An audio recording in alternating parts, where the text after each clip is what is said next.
in New York.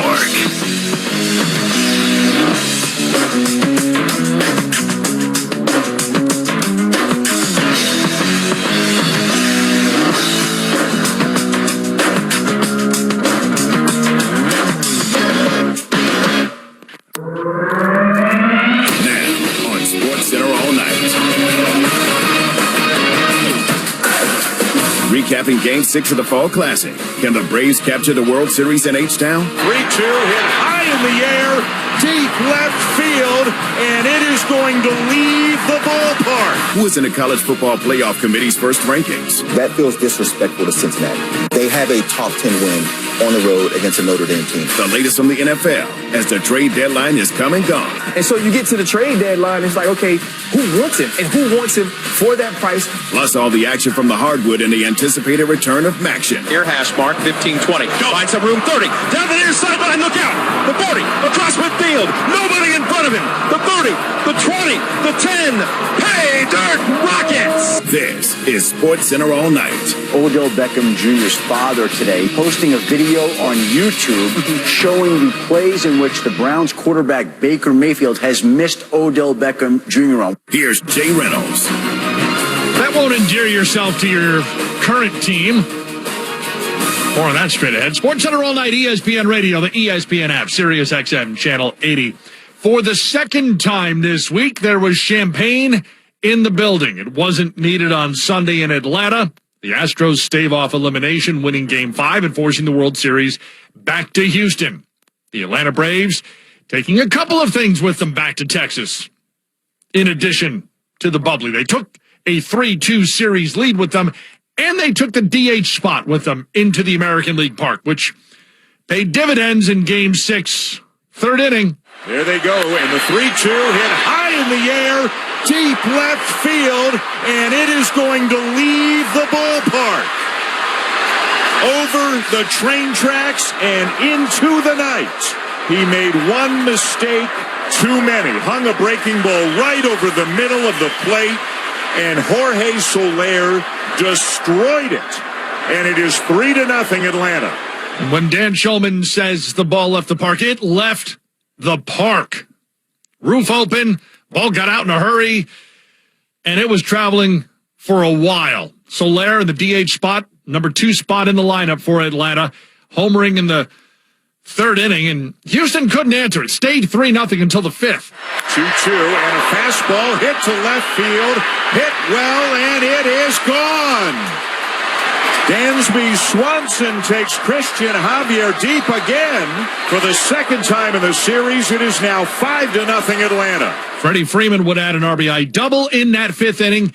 Atlanta with another 3-run inning there. That made it a 6-0 game. Freeman actually back at the plate in the 7th. And the 1-1, and it's hit well to deep center field. Left center, Siri back, it's gone. Wow, what a shot to left center. Up into one of those balconies way out there, dropped by a fan, so it would have fell back down onto the track. But a long home run by Freddie Freeman, and it is 7-0 Atlanta. 7-0 game at that point. The Braves essentially on cruise control, and they coast to a ring. And a very memorable playoff run with everything they've overcome. The 0-2, a swing and a bouncer to short. Swanson has it. The throw across to Freeman, and that'll do it. The Atlanta Braves defeat the Houston Astros 7-0, and they win the World Series in 6 games. As the celebration begins out behind the mound here at Minute Maid Park, what a run they got on a couple of months ago and just stayed on through the month of October and into early November. And congratulations to Alex Anthopoulos, Brian Snitker, and the Atlanta Braves. They are the World Series champions. First World Series title since 1995, and they do it with a 7-0 shutout in Houston. 5th largest shutout win in a World Series clincher game. Braves have gone 16 consecutive postseason appearances without a title. That was the longest in Major League Baseball history. They get the win. Second team to win the World Series after having a losing record at the All-Star break. The game, as all postseason games, here on ESPN Radio. Such a great listen with our team of Jessica Mendoza, Eduardo Perez, alongside Dan Shulman. Dan? Jay, thank you very much. Well, what a run it was for the Atlanta Braves. 88 wins, the fewest of any team in the postseason, Jess, and they win the World Series. What reason jumps out as to why they are the last team standing? The home run.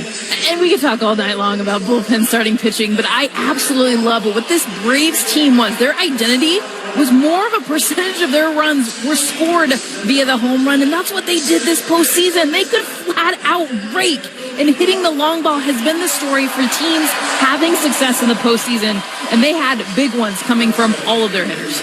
Eddie? The pitching. I just think the way that they were able to use the pitching, what Matzik was able to do, with Jackson, Minter, the game that he had once Charlie Morton went down. Those are what made this possible for them to be able to compete against a really good offensive team, the Houston Astros, who were averaging 6.5 runs per game. The reality is pitching can always dominate hitting, and that's exactly what happened right there. They dominated their hitting, and closing it out, Smith was great.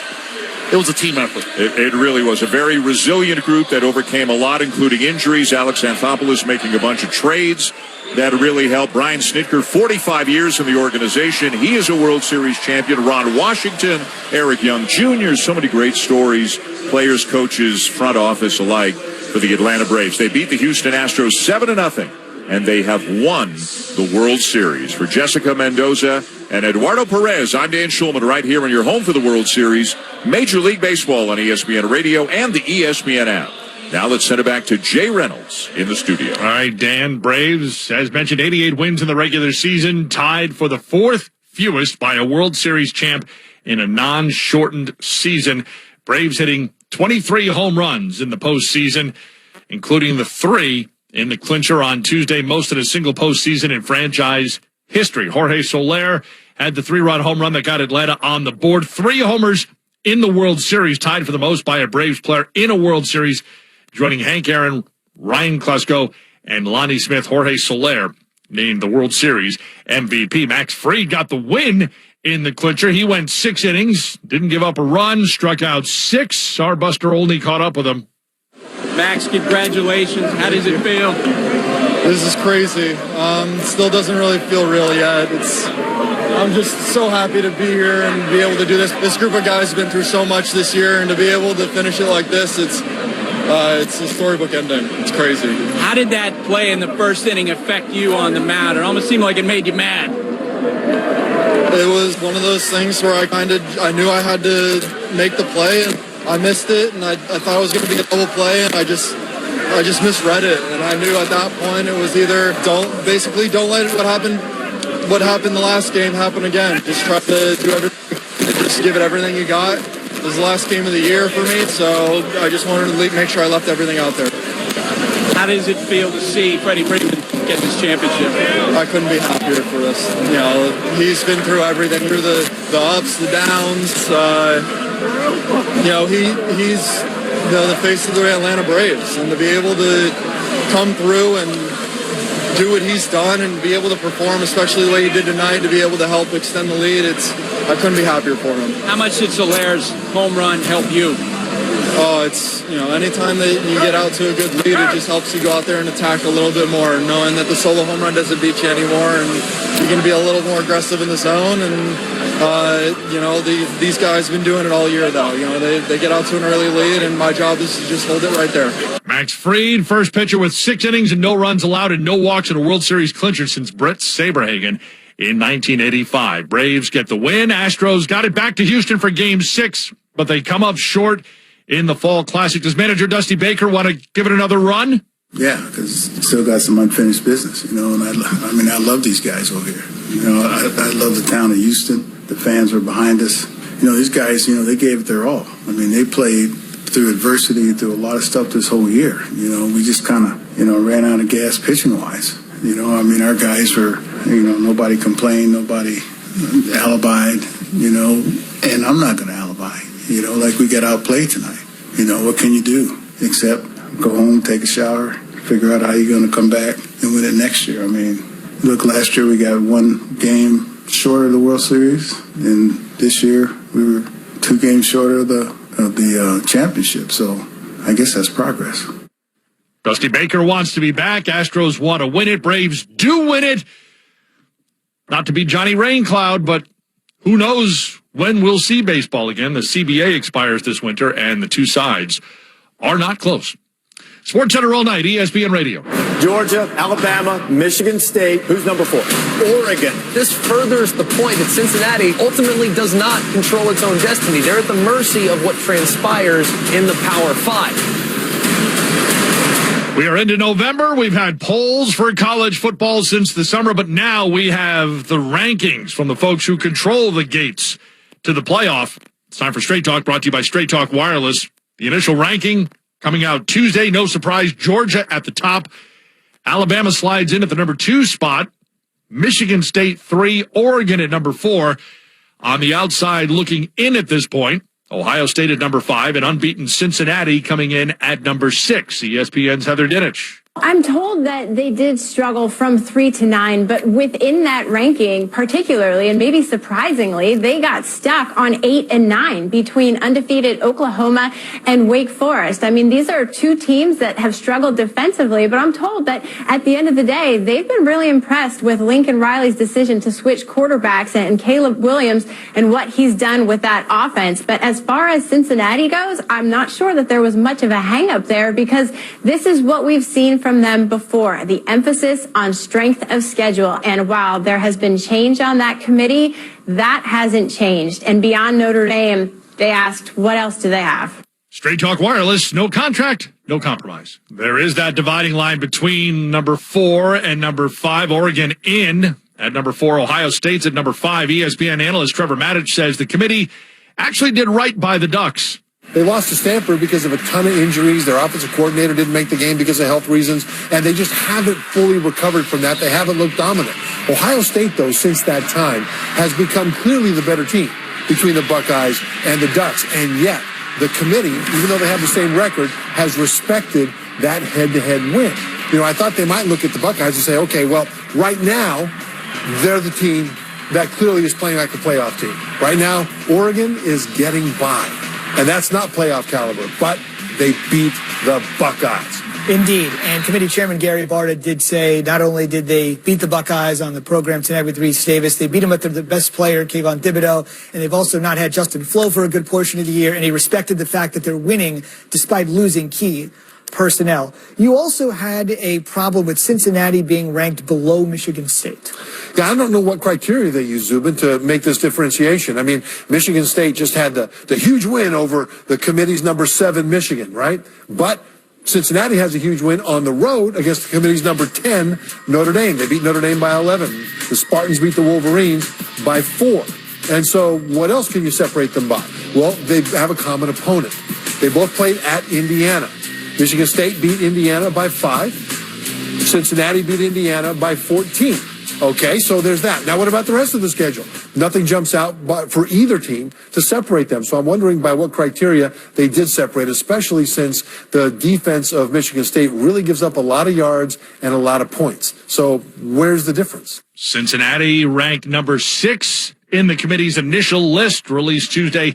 ESPN analyst Greg McElroy says there is a silver lining. I think Cincinnati is well positioned, but they need to be rooting for other outcomes, just like Kirk said. Notre Dame, by the way, being 11-1 is massive for the Cincinnati Bearcats. They need to be pulling hard for the Fighting Irish every single week. And Notre Dame, can they lose at Virginia? Perhaps, if Virginia's defense wants to go hire Tony Bennett, their basketball coach, as a potential defensive analyst. But I look at the things that are going on behind Cincinnati. I'm almost more fascinated with 7 through 10 because of Wake Forest being undefeated, because of Oklahoma being undefeated. Even if you want to extend it just a little bit further, with Baylor at 12 and Oklahoma State at 11, teams that are ranked right now 7 through 12 could easily overtake Cincinnati if things kind of fall the way they potentially fall. The only one that can't, in my opinion, would be Notre Dame, who, of course, lost there against the Bearcats. Much more reaction coming up this morning on Keyshawn, J. Will, and Max. Our Greg McElroy joins the show 7:45 Eastern time from KJ and Max right on through Greeny at 10 a.m. to noon each weekday morning. You're a part of ESPN Nation on the Dr. Pepper Twitter feed. ESPN Nation presented by Dr. Pepper. College football's back. So are the fans. Return to glory with Fansville by Dr. Pepper, the one fans deserve. Frustration in Philly. That's next. SportsCenter all night. It's ESPN Radio.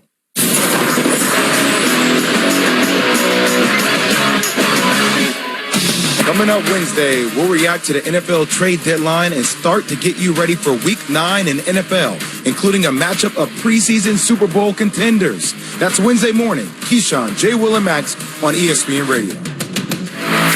This is SportsCenter all night.